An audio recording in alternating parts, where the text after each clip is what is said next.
Adik-adik, selamat datang kembali di channel Widyarto Fisik. Pada video kali ini kita akan membahas yang namanya momen inersia. Apakah itu momen inersia? Jadi momen inersia ini menjelaskan tentang ukuran kelembaman bagi suatu benda yang bergerak rotasi. Bergerak rotasi ini artinya bergerak melingkar. Nah, di mana di sini ada kata kelembaman, di sini ada kata momen inersia. Momen inersia kita pernah dengar ketika berbicara tentang hukum 1 Newton. Yang mana hukum 1 Newton menjelaskan benda yang bergerak akan tetap bergerak dengan kecepatan konstan, benda yang diam akan tetap diam. Ya, di sana menunjukkan benda memiliki sifat inersia atau kelembaman. Nah, dengan demikian, jadi semakin sulit benda untuk dihentikan putarannya. Jadi, benda yang sudah bergerak semakin sulit kita dihentikan untuk putarannya, maka momen inersianya akan juga semakin besar. Nah, jadi di sini menunjukkan ilmu inersia. Berapakah nilai momen inersia? Momen inersia kita dilambangkan dengan I sama dengan K mr kuadrat. Dengan K di sini merupakan konstanta inersia.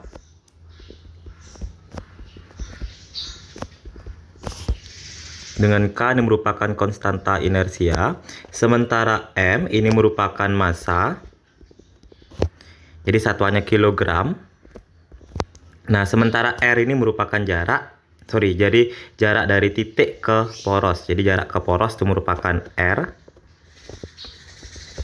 Nah, berapakah nilai K di sini? Nilai K di sini berbeda-beda tergantung dari jenis benda. Kalau dia misalnya bola pejal, itu nilainya adalah 2/5. Kalau dia bola berongga, itu nilainya 2/3. Kalau dia silinder pejal, itu nilai setengah. Kalau dia batang tipis, nilai 1/12. Dan seterusnya, itu silahkan kalian nanti cek. Sudah ada tabel berapa nilai inersia pada masing-masing benda. Jadi silahkan cek di buku sekolah kalian ataupun bisa kalian cek di internet berapa kira-kira bagaimana tabel momen inersia setiap benda. Nah, ini kalau seandainya digunakan benda tunggal. Tapi kalau seandainya digunakan benda titik, maka K-nya bernilai sama dengan 1.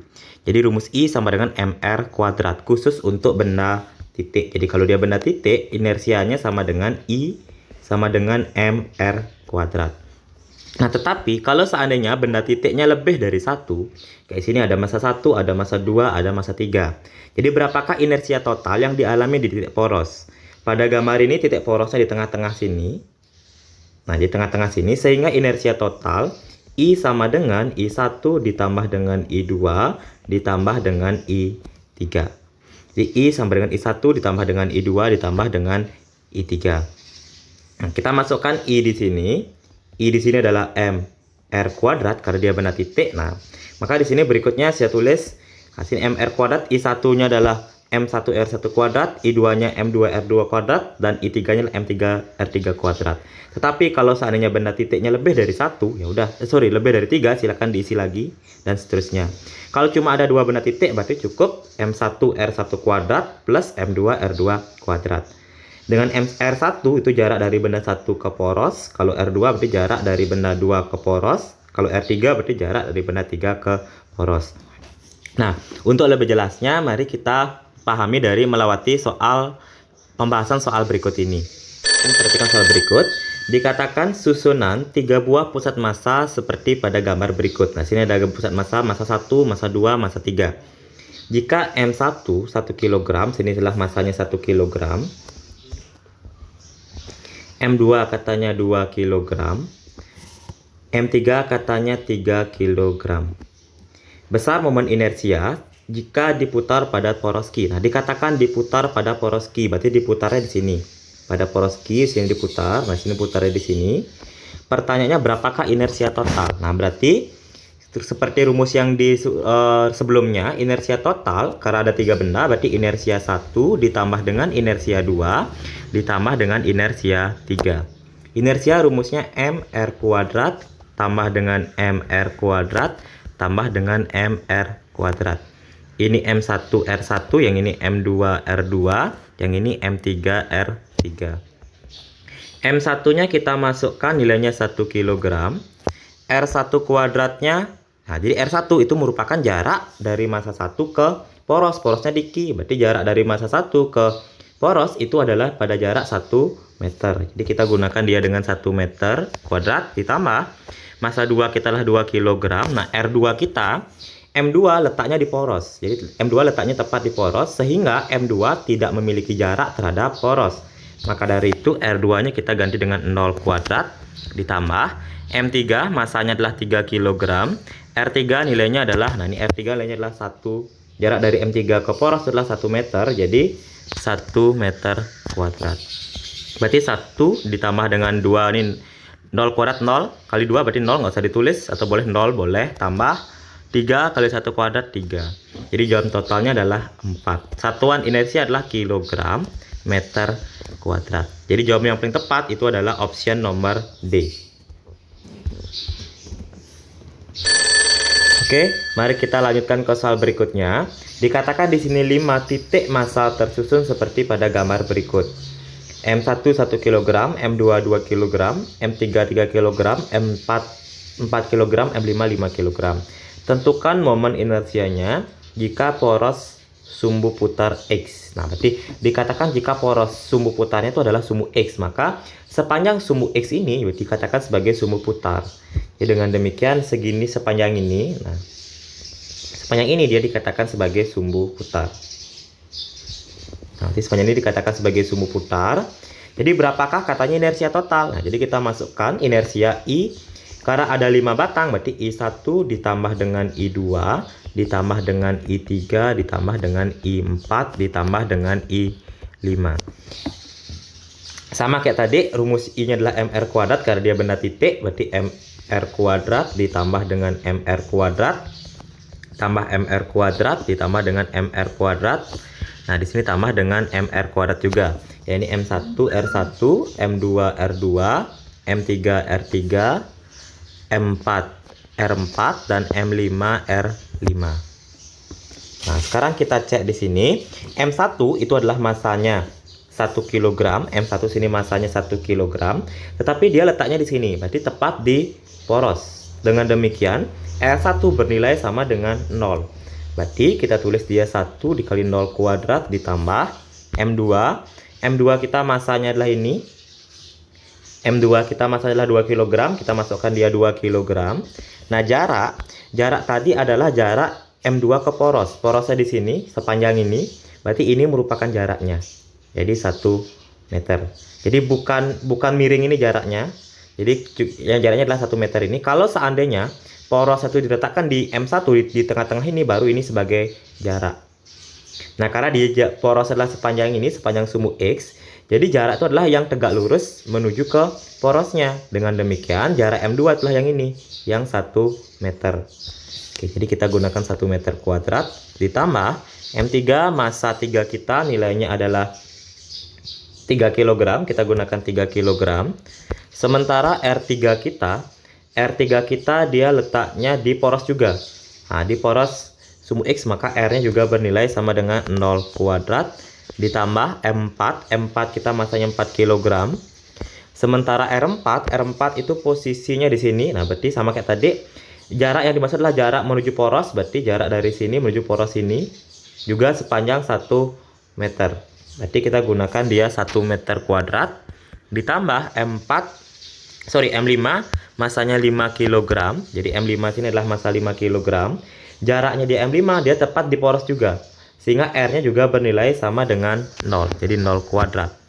Langsung aja nih, 1 kali 0 kuadrat 0 ditambah dengan 2 kali 1 kuadrat 2, 3 kali 0 kuadrat 0, 4 kali 1 kuadrat 4, 5 kali 0 kuadrat 0. Dengan demikian inersia totalnya adalah 2 tambah 4 berarti 6. Satuannya kilogram meter kuadrat. Dengan demikian jawaban yang paling tepat itu adalah option nomor D. Ya, mari kita cek di soal berikut. Dikatakan perhatikan tabel berikut.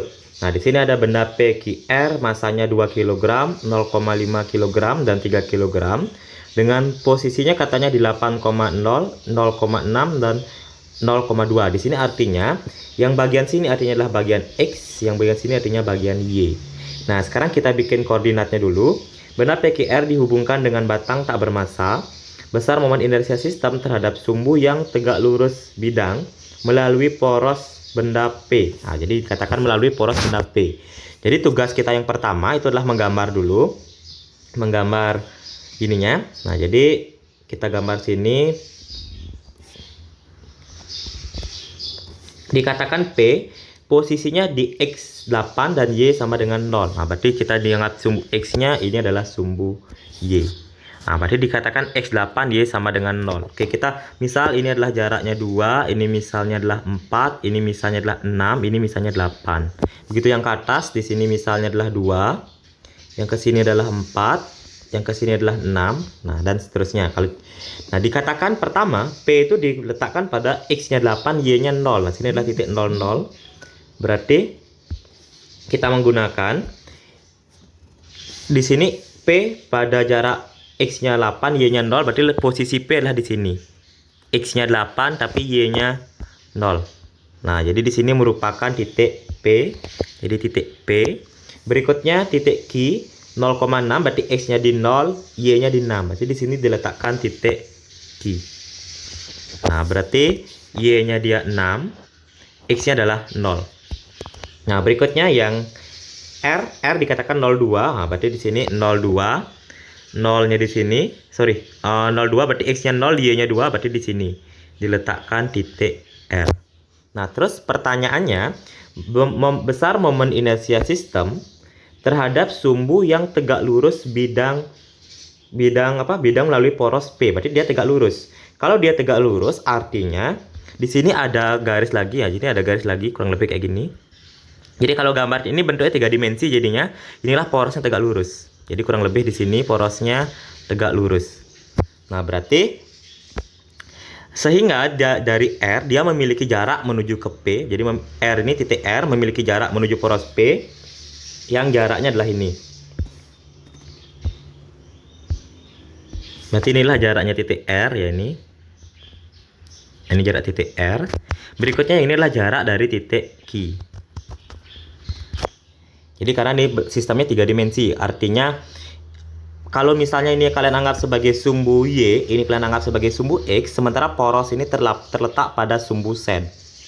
Karena dikatakan dia tegak lurus bidang melalui poros titik P. Jadi ini bidangnya XY, sumbu putaran tegak lurus terhadap bidang. Nah, berarti dia di sini menjadi kita anggap inilah sumbu Z-nya. Dengan demikian, maka jaraknya ini R adalah yang miringnya ini juga jaraknya adalah miringnya ini. Oke, dengan demikian sekarang kita mau cari dulu berapakah kira-kira jarak dari RQ dan berapa juga jarak dari RR. Nah, karena di sini membentuk segitiga siku-siku, berarti ini segitiga siku-siku. Oke ya, itu segitiga siku-siku. Yang ini adalah yang 2. Jadi untuk yang kita RR dulu ya, ini adalah RR-nya. Segini adalah 2, katanya segini nilainya adalah 8. Nah, berarti 8. Jadi RR itu sama dengan akar menggunakan triple Pythagoras, berarti 2 kuadrat itu kan ditambah dengan 8 kuadrat. Berarti hasilnya akar 4 ditambah 64. Berarti yang benar adalah akar 68. Nah, berikutnya kalau seandainya RQ. Jadi sekarang kita nyari RQ. Yang ini RQ-nya. Yang ke RQ berarti segini, segininya adalah 6. Segininya adalah 8. Nah, berarti kita tetap tulis ini adalah 6. Ini adalah 8. Berarti ini RQ. Jadi RQ itu sama dengan akar 6 kuadrat ditambah dengan 8 kuadrat. Berarti akar 36 ya. Akar 36 ditambah akar 64. 36 ditambah 8 kuadrat 64. Jadi akar 100. Kakak biarkan akar 100. Nah, sekarang dikatakan berapa momen inersia total. Momen inersia total, jadi I sama dengan, kita langsung saja yang digunakan adalah IQ ditambah dengan IR. Oke, kenapa IP tidak digunakan? Karena IP tepat di titik poros yang ada tidak punya jarak. Jadi kita IQ tambah IR, rumusnya adalah M kali RQ kuadrat ditambah dengan M kali RR kuadrat. MQ, jadi sini ada massa Q nilainya adalah 0,5, kita gunakan 0,5. RQ adalah akar 100, berarti akar 100 dikuadratkan ditambah MR-nya adalah 3 kg, kita gunakan 3 kg. RR kita nilainya adalah RR kita tadi akar 68 dikuadratkan. Nah, dikuadratkan, jadi kita masukkan 0,5 akar 100 kuadrat berarti 100 ditambah 3 akar 68 kuadrat berarti 68. Berarti hasilnya akan kita dapatkan 0,5 dikali 100 berarti hasilnya adalah 50 ditambah 3, ini 68 ya, ini 68. Jadi 3 dikali 68 itu hasilnya adalah 204. Jadi inersia total itu nilainya adalah 254. Satuannya kilogram meter kuadrat. Jadi jawaban yang paling tepat itu adalah option nomor E. Ya, kurang lebih ini contoh soal untuk momen inersia. Kalau ada kalian yang belum jelas atau ingin kalian tanyakan, silahkan komen di kolom komentar. Dan jangan lupa tonton video pembelajaran yang lainnya. Selamat dan semangat belajar. Terima kasih.